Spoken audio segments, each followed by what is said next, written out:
Hello, everyone, and welcome back to the English Learning Podcast.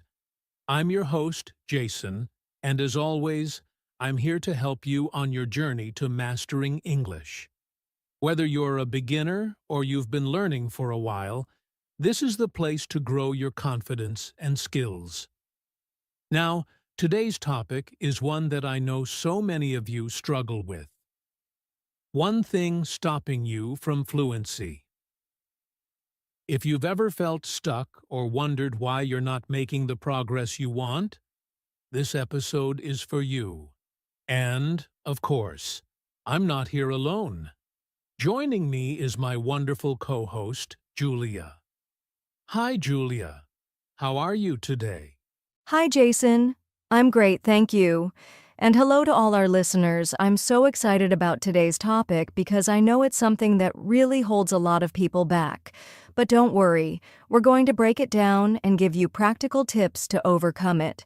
So stay with us, because by the end of this episode, you'll feel more confident about taking your fluency to the next level. That's right, Julia. And remember, if you're enjoying this podcast, don't forget to subscribe so you don't miss any of our upcoming episodes. All right, let's get started. So let's start by talking about what fluency actually means and why so many people feel stuck on their journey to becoming fluent.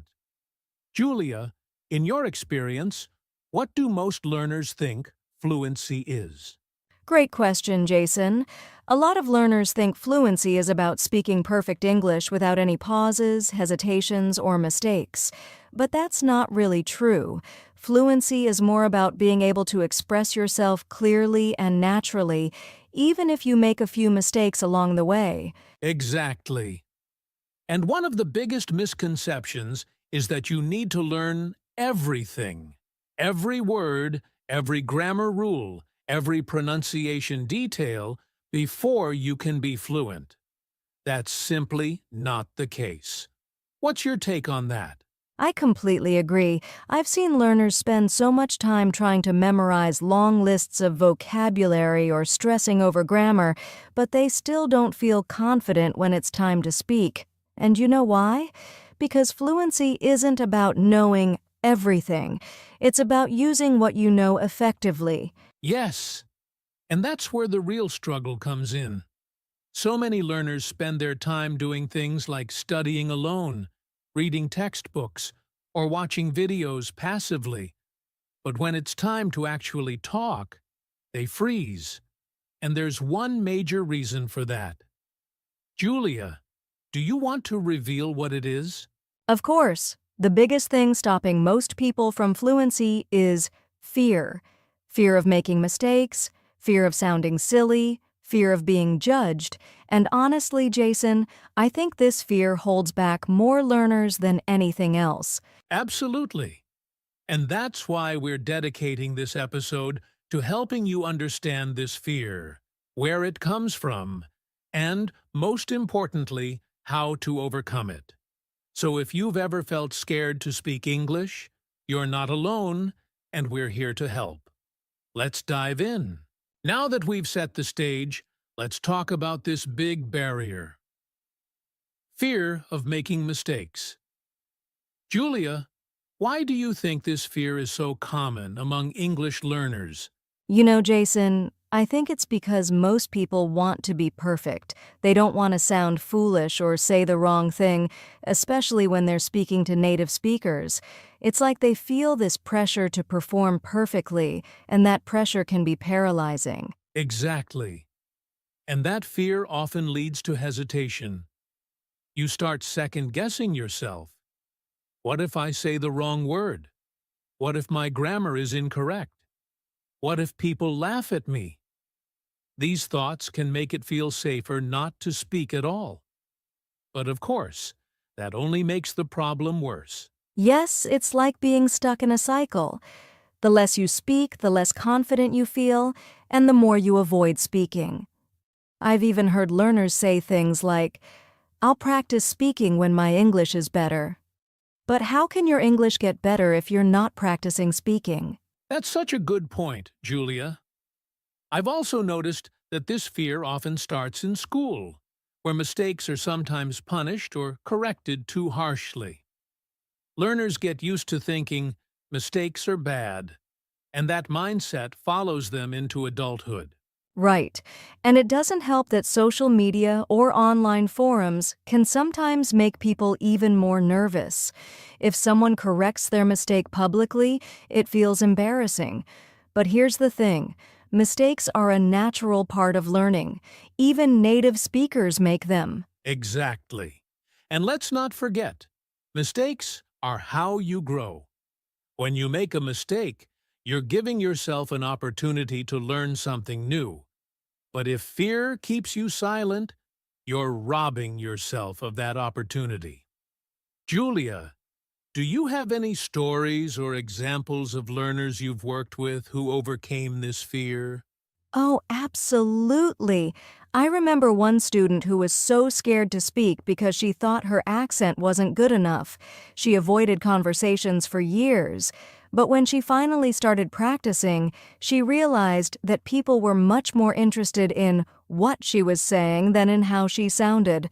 Once she let go of that fear, her confidence skyrocketed, and so did her fluency. It wasn't overnight, of course, but it was such a transformation. I love that story. It's such a great reminder that progress is possible when you face your fears. And speaking of progress, we're going to share some practical tips to help you overcome this fear and start speaking with confidence. Ready, Julia? Absolutely. Let's give our listeners some tools they can use right away. Now that we understand how fear can stop you from speaking fluently, let's focus on how to overcome it. Julia, what's one of the first steps learners can take to tackle this fear of making mistakes? The first step is to change your mindset. Remember, mistakes aren't failures. They're lessons. Instead of seeing them as something bad, think of them as stepping stones to fluency. Every time you make a mistake, you're actually learning something new. Absolutely. And a great way to embrace this mindset is by setting small, realistic goals. For example, instead of saying, "I need to speak English perfectly," try saying, "I'll practice speaking for 5 minutes every day, no matter how many mistakes I make." Julia, do you think starting small like this can make a difference? Definitely, Jason. Starting small helps build confidence without feeling overwhelming. And along with setting small goals, I always recommend learners create a safe space for practice. That could be practicing with a trusted friend, recording yourself speaking, or even talking to yourself in the mirror. These low-pressure activities can really help. That's such a great point. And speaking of recording yourself, it's an incredibly powerful tool. When you record yourself, you can listen back, notice areas for improvement, and track your progress over time. Plus, it's just you and your voice. No fear of being judged by others. Exactly. Another tip I love to share is finding a language partner or joining a conversation group. These can be online or in person. The key is to practice with someone who's encouraging and supportive. Jason, do you have any favorite platforms for finding language partners? Yes, there are some great ones out there. Apps like Hello Talk, Tandem, or even joining English-speaking Facebook groups can connect you with people who want to practice just like you. The best part? They're often learners, too, so they understand your fears and won't judge you. And here's another tip. Focus on communication, not perfection. Remember, the goal of speaking isn't to be grammatically perfect. It's to get your message across. Most native speakers aren't even thinking about your grammar. They're listening to what you're trying to say. That's so true, Julia.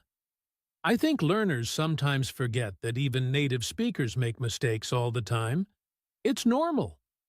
So instead of worrying about grammar, try to relax and focus on the flow of the conversation. Right.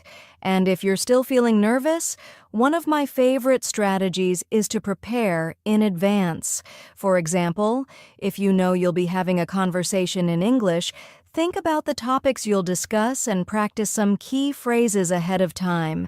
That preparation can make a huge difference. Such a helpful tip. And let's not forget about the power of positive reinforcement. Reward yourself for your efforts, no matter how small. Maybe you tried speaking up in a meeting or joined a short conversation online. Celebrate that progress. Julia, do you have any final tips for our listeners? One more. Be patient with yourself. Fluency takes time, and everyone's journey is different. Instead of comparing yourself to others, focus on your own progress.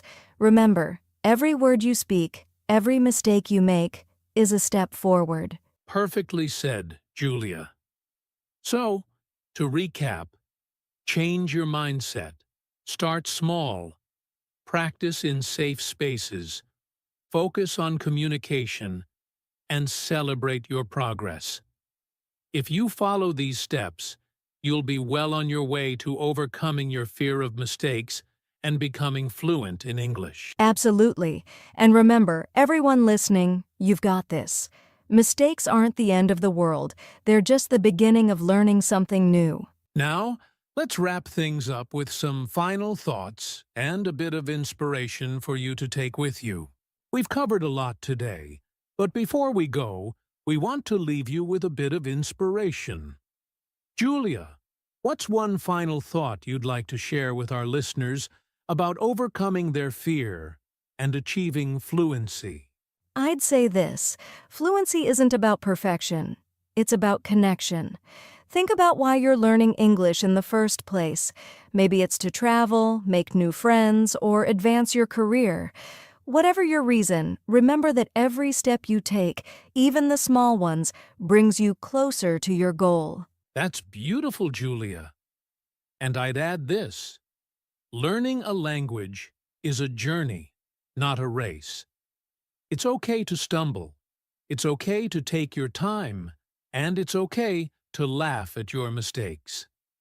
Every great speaker started exactly where you are now, with doubts, fears, and a desire to improve. Exactly. And you're not alone. Millions of people around the world are on the same journey. The key is to keep going. Don't let fear stop you from speaking, from trying, or from growing. Well said, Julia. So, to everyone listening, take that first step, no matter how small. Speak up in a meeting, say hello to someone in English, or even practice by yourself. Each time you try, you're proving to yourself that you can do it. And we believe in you. Remember, fluency isn't something you wait for. It's something you work toward, one conversation, one sentence, and one word at a time. Thank you for joining us today. We hope you found this episode helpful and inspiring. If you did, make sure to subscribe to the podcast and share it with anyone who might need a little extra motivation on their English learning journey. And don't forget to leave us a comment or question. We'd love to hear about your experiences and how you're overcoming your fear of mistakes.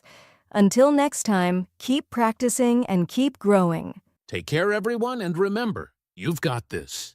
That brings us to the end of today's episode on one thing stopping you from fluency. We hope you're feeling more confident and ready to tackle your fears about speaking English. Absolutely. Remember, every time you speak, you're making progress. Don't let the fear of mistakes hold you back, because mistakes are proof that you're trying. If you enjoyed this episode, don't forget to subscribe to the podcast for more tips and discussions about learning English. We're here to support you every step of the way. And if you have questions, thoughts, or even success stories to share, we'd love to hear from you. Leave us a comment or connect with us on social media. Thank you so much for spending your time with us today. Keep practicing, stay motivated, and remember, fluency is within your reach. Take care, and we'll see you in the next episode. Bye for now. Bye, everyone. Keep speaking and keep shining.